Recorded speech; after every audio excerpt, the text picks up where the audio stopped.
என்னை ஆட்கொண்டவரும் நான் சேவிக்கிறவருமான ஆண்டவராகிய இயேசு கிறிஸ்துவின் நாமத்தினாலே அன்பினல் வாழ்த்துக்கள்.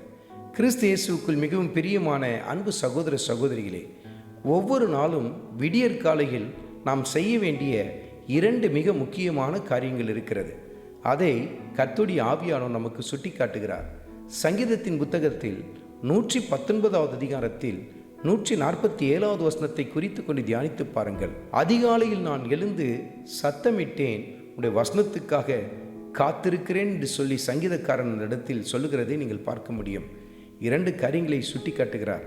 ஒன்று, நான் உம்மை நோக்கி சத்தமிட்டேன் என்று சொன்னால் உம்மை நோக்கி நான் கூப்பிட ஆரம்பித்தேன், ஜெபிக்க ஆரம்பித்தேன் என்று சொல்லுகிறார்.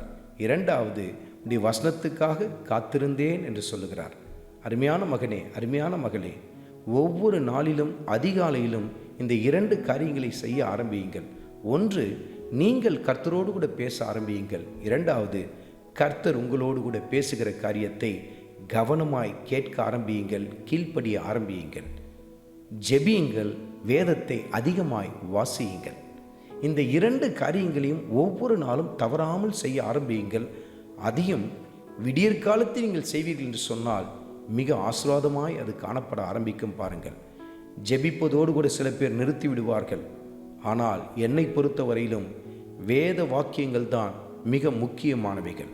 வசனத்தை நீங்கள் நன்றாய் வாசித்தால்தான் எப்படி ஜெபிக்க வேண்டும் என்பதையே நீங்கள் கற்றுக்கொள்ள முடியும். பாருங்கள், ஆனால் சில பேர் பாருங்கள், நல்லா ஜெபம் பண்ணுவாங்க, ஆனால் சும்மா ஒரு அதிகாரம் இல்லை 2 அதிகாரத்தை வாசித்துட்டு முடிச்சிடுவாங்க. அப்படி இருக்காதீங்க.